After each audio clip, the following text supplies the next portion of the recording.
Hey guys, what's up?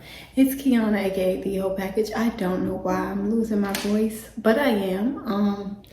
And I just wanted to come to y'all with a 34-week bump update because, yeah, why not?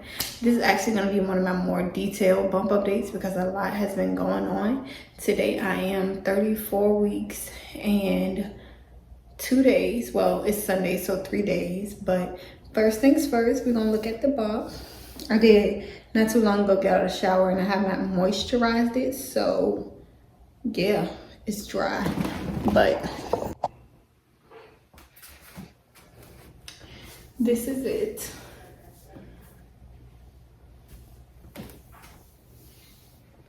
What's this? My bump.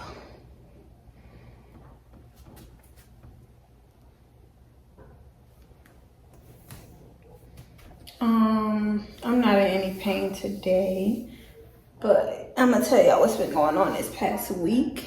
Because so much has been happening that I legitimately had to sit here and like write everything down that I need to talk about. But I'm gonna get comfortable because y'all know I like to be comfortable. I'm telling y'all when we talking and stuff. When I'm talking to y'all.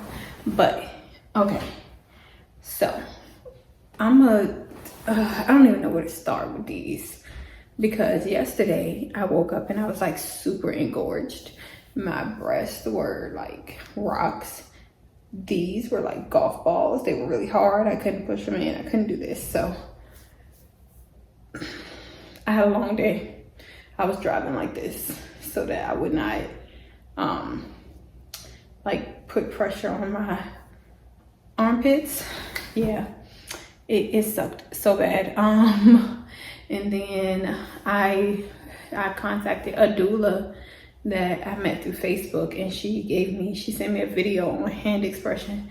Yeah, I don't know what's going on with my voice, but she sent me a video on hand expression. And so I took a shower and I tried to do it in there, and then that didn't work. And I took a bath and I tried to do it in there and it worked. And I was able to hand express some milk, but I still went to sleep with like a bra and nipple pads in my shirt. And when I woke up this morning, I felt like some relief. So I'm glad for that. But let's see. Today is Sunday. Since it's after 12 a.m. Today is Sunday, August 14th, I want to say. And so I went to the doctor on Tuesday and I'm talking to my doctor. First things first, I gained 1 pound over the last month. And so we were talking about like the weights of the babies and stuff, and delivering me earlier. And so we agreed to deliver me a week earlier. However, I'm not sure if I'm going to be able to stick to that plan because I'm thinking that I'll just like binge eat to grow, and hopefully they grow. But Jaquan's parents are scheduled to get here on the 27th because my original date was the 31st.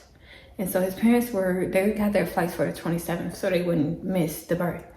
However, the new delivery date is the 24th and they can't move stuff around last minute.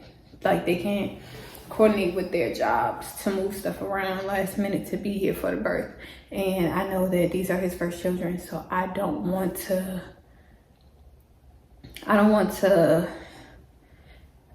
him to feel alone in that moment.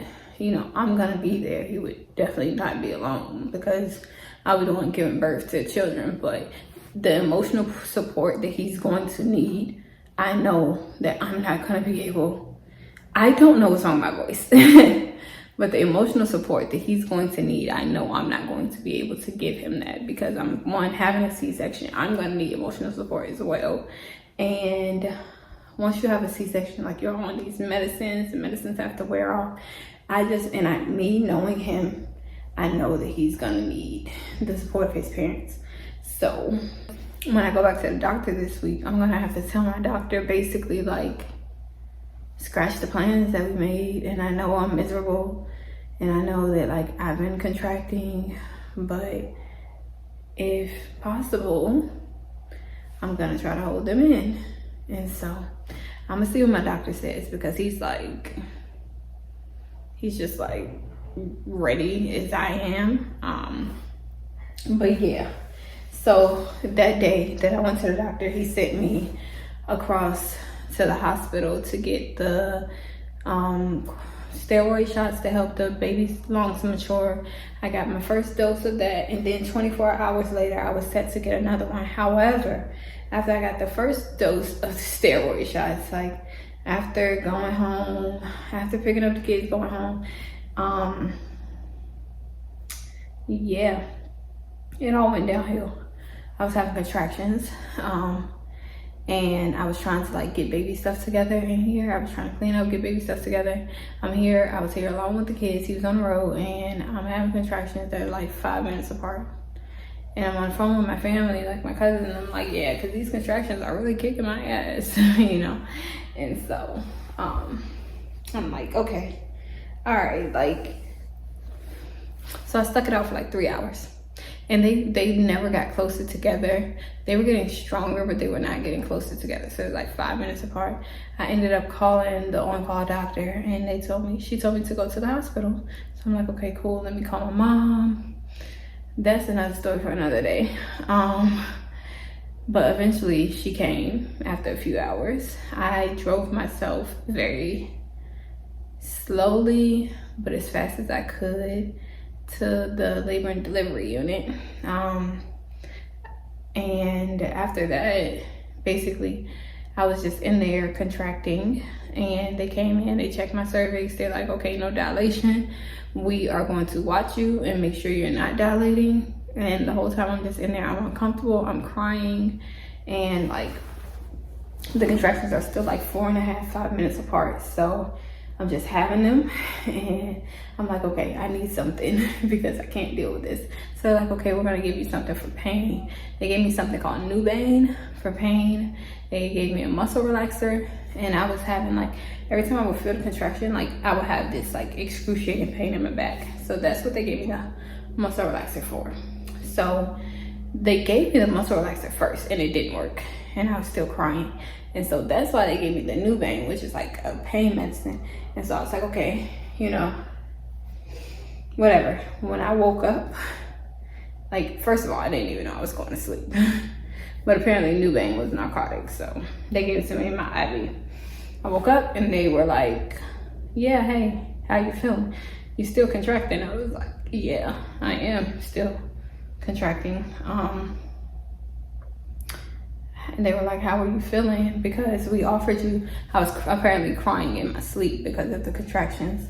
We offered you some morphine, but you said no. I'm like, okay. Like, good thing I said no, because I was already out of it. And yeah, so I was still contracting. My actual doctor came in, because he delivers there on Wednesdays. So he came in, he was like, we gotta get you out of here. He was like, come on, like, we're gonna get your second steroid shot in just in case they do want to come earlier. But he was like, you're not dilating, and your cervix is long, it's closed, like there's no cervical change at all, so we have to get you home. And then he's like, he wrote a prescription for bed rest, but he's like, I mean, bed rest is not going to necessarily help me because it's nothing happening in my cervix. So because my cervix is not dilating, there's nothing that I'm trying to prevent from happening, if that makes sense. So my little sister came over, and she has been like super helpful to me. The days that Jaquan is on the road, she's usually here. She's been super helpful, like helping me clean, feed the kids, get the kids together. And I've honestly just been sleeping. I've been very tired. I'll be like, oh yeah, I'm up, I have energy. And as soon as I feel like I have energy, I'll be like, I thought I had energy, and then I go to sleep. So that's what's been going on the past few days. Just me being up, being drained emotionally, mentally, physically. If you join my live on Instagram. You know what I'm talking about. So yeah, just being drained, being tired all the time. But I started washing all the baby stuff, all the baby's stuff, so that, I don't know, I want y'all to leave down in the comments, am I the only person that washes like everything? I mean, stuff that came from the store, stuff that got a baby shower, stuff that still has tags on it, like I washed everything. So I started washing all the baby stuff before I got in the bed. So right now I got some stuff in the washing machine and I got stuff in the dryer, stuff that I just have to organize. But we are in the process of getting their rooms together. We got cameras installed in their rooms. We got one of the cribs put up thanks to me, because I was very excited to do it. And he won't let me put the other one up, which sucks. But yeah, and the last thing I wrote on this board was that I really want a self-care day before I give birth. And I mean, like, I want to go and get my nails done, very short. I want to go and get my eyebrows done. Y'all can't see them because they just look weird on camera. They look non-existent on camera.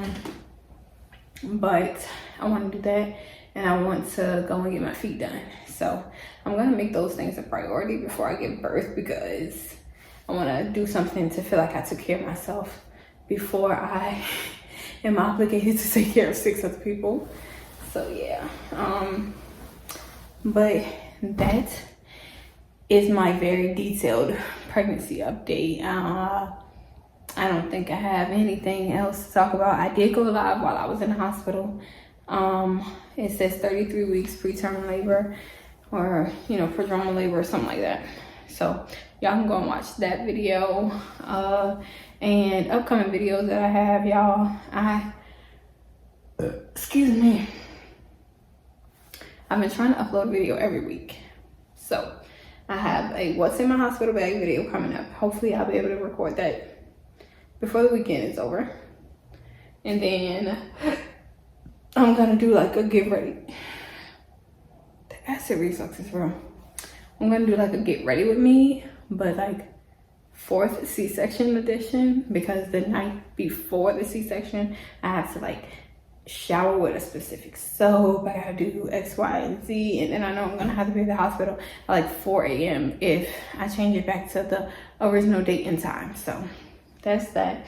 And then I'm gonna do like a labor and delivery vlog, and I would love to upload like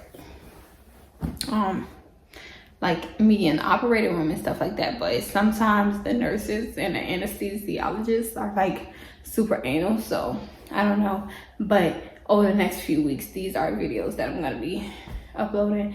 Someone did ask me to do a pre-pregnancy clothing try on, and I did tell them yes, but then I realized I've been pregnant for like 2 years, so I really don't have any pre-pregnancy clothes because I really didn't have any time in between my pregnancy. So yeah, that is it for this week's pregnancy update, this 34-week pregnancy update. Again, y'all, thank y'all so much for getting me to 4.1k subscribers on here. I am even now eligible for super chats. I just have to freaking figure out how to get my live audience from Instagram to YouTube so that, you know, the super chats actually will come in handy. So yeah,